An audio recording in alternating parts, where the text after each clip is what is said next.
Guys कैसे आप सब? आई होप बढ़िया ही होंगे और बढ़िया होने भी चाहिए। तो गाइस आप हमें सपोर्ट करते रहिएगा, रुकिएगा मत।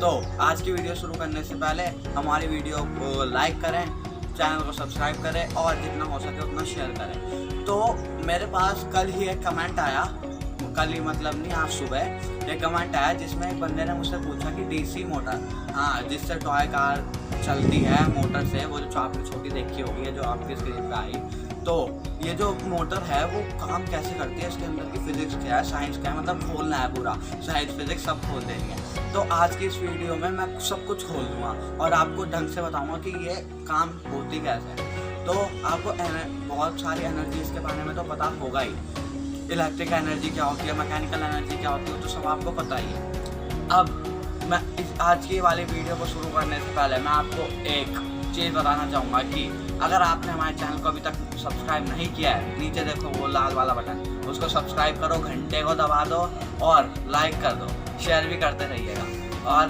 मैं आपको ये बताऊँगा कि जो पहले उसको मैं बता देता हूँ, साइंस क्या होता है आपको पता है, फिजिक्स साइंस का एक टॉपिक ही है, मतलब सब्जेक्ट है। तो अब डीसी मोटर काम कैसे करती है, ये जो आपको पहले फिगर दिख रहा होगा इसमें फोन में, तो इसमें आपको क्या दिख रहा है, दो मैग्नेट्स है, उसके बीच में एक कॉइल है रेक्टेंगल शेप की, फिर उसके नीचे दो हाफ रिंग्स है, फिर उसके साइड में एक रॉड सी है, उसको हम बोलते हैं कार्बन ब्रशेज। उसके बाद नीचे दिख रहा होगा सर्किट जिसमें एक जुड़ी है बैटरी, जिसमें आपको प्लस माइनस दिख रहा होगा। इस AB से करंट जाएगा CD में, फिर जो AB और CD फोर्स अनुभव करेंगे, मतलब AB में फोर्स लगेगी, आप CD में इमेजिन करने की कोशिश करो कि वो जो ABCD है वो ऐसे में है, और उसमें जो फोर्स लगेगी वो AB में लगेगी फोर्स नीचे को ऐसे में, और ऑब्वियसली बात है फिर CD में लगेगी ऊपर का फोर्स, तो वो यूँ घूमेगा, मतलब एंटी क्लॉकवाइज में, ठीक है। अब जब वो एंटी क्लॉकवाइज में घूमेगा तो पहले आपको ये जानना पड़ेगा कि ये जो डीसी मोटर होती है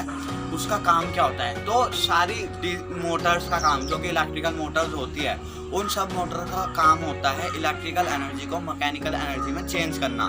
तो इलेक्ट्रिकल एनर्जी होती क्या है, इलेक्ट्रिकल एनर्जी मतलब इलेक्ट्रिसिटी एनर्जी को, तो इलेक्ट्रिसिटी एनर्जी को ये मोटर मैकेनिक मतलब किसी भी काम कर रही है, जैसे आपने मिक्सर देखा होगा है ना, जो घर में सब्जी या फिर मैंगो शेक बनाने के लिए यूज़ करते हैं, तो उस मिक्सर को क्या बोलते हैं, जो उसके अंदर वो होती है, वो मोटर होती है, उसमें भी डीसी मोटर ही होती है।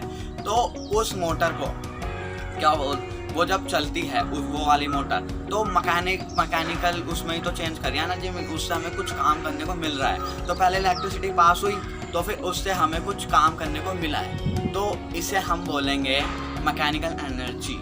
तो अब मैं आपको एक पार्ट बताता हूँ, जो मैंने आपको पहले फिगर दिखाया था उसको बोलते क्या है। तो अब पहला कंसेप्ट है प्रिंसिपल क्या होता है आपको बताइए, सिद्धांत, किस सिद्धांत पे काम हो रही है। तो अब कौन से प्रिंसिपल पे काम करती है। तो गाइस आपको ये जो स्क्रीन पे जो स्केच दिख रहा है, या फिर आप फिगर भी बोल सकते हैं, तो इसमें ये जो दो मैग्नेट है साइड में बड़े बड़े, या तो आपको पता होगा एक नॉर्थ पोल वाला है, एक साउथ पोल वाला है, तो इसके बीच में फिर आपको एक रेक्टेंगल सा दिख रहा है, इसे हम बोलते हैं armature of insulated copper wire. आपको पता होगा, आपने किसी ने मोटर खोल के देखी तो होगी वो छोटी वाली, तो मेरे पास है नहीं, तो मैं आपको दिखा देता हूँ, जो बीच में गोल सा होता है उसे हम आर्मेचर बोलते हैं, जिसमें कॉपर वायर लिपटी हुई होती है। तो अब उसके नीचे आपको दो हाथे दिख रहे होंगे, जिसको हम बोलते हैं स्प्लिट रिंग या फिर कम्यूटेटर। तो वो एक ही मेटालिक रिंग का पार्ट होता है, लेकिन वो आपस में टूटा हुआ होता है, तो वो आर्मेचर से जुड़ा हुआ होता है। तो अब उसका काम क्या होता है, जो इलेक्ट्रिक करंट है उसका फ्लो को उल्टा कर देना, हाँ जी, उसके फ्लो को उल्टा कर देना।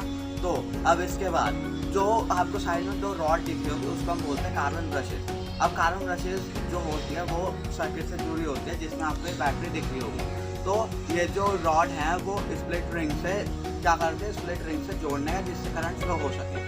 तो स्प्लिट रिंग तो घूमती है आर्मेचर के साथ, तो जब उसके बीच में गैप आता है, तो मैं आपको बाद में बताता हूँ कैसे होता है। तो अभी फिलहाल मैंने आपको उसका स्केच समझा दिया है। तो अब उसके आगे नीचे आता है सर्किट, बैटरी, जिसमें हम बैटरी कनेक्ट कर सकते हैं। बस ये हो गया इसके ऊपर के पार्ट्स, मतलब commutator, split ring, carbon brushes, ये तो मैंने आपको बता ही दिया।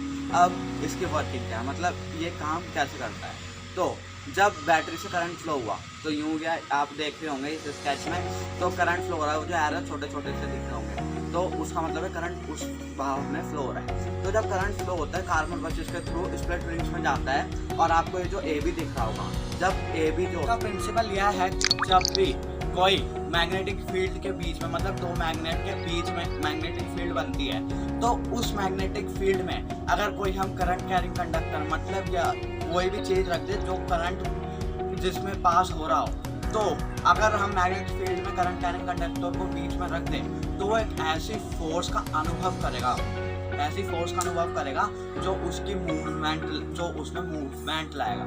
ठीक है, तो इसकी फोर्स है वो फ्लेमिंग लेफ्ट हैंड रूल के जरिए ही अनुमान लगाई जाती है। तो ये होता है, देखो इसमें इसका मतलब होता है कि जो फोर्स है वो किस डायरेक्शन में है, इसका मतलब होता है कि जो करंट है वो किस डायरेक्शन में बह रहा है, और इसका मतलब होता है कि वो किस मोशन में मतलब किस तरफ इधर जाएगा या फिर इधर जाएगा।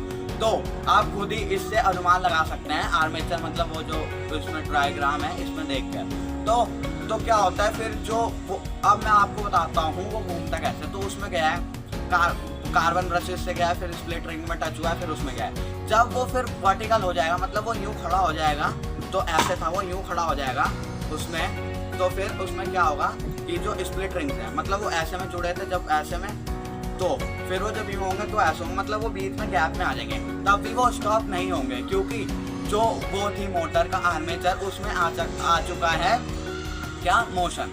आपने न्यूटन लॉ में तो पढ़ाई होगा कि जो मोशन है, अगर कोई सब्सटेंस है अगर वो मोशन में तो मोशन में ही रहेगा, और कोई सब्सटेंस रेस्ट में तो वो रेस्ट में रहेगा जब तक उसमें कोई भी फोर्स ना लगे, तो वो घूमता रहेगा। फिर स्प्लिट रिंग कार्बन ब्रशेस में टच हो जाएंगे, जब वो यूँ आ जाएगा, जब CD इस तरफ आ जाएगा और AB इस तरफ आ जाएगा। ठीक है, तो फिर इसी प्रक्रिया से CD में करंट जाएगा, फिर वो ऐसे घूमता रहेगा। तो ये होता है कार्बन ब्रशेस और CD का काम, और ये होती है पूरी वर्किंग किसकी, DC मोटर की। सो आई होप गाइस आपको आज की वीडियो में इंटरेस्ट आया हो, और ऐसी वीडियो मैं आपके लिए और लाता रहूँगा। प्लीज़ मुझे कमेंट करके बताते रहिए, जैसे आज की वीडियो में कमेंट पे एक वीडियो बना दी। सो बाय बाय गाइस।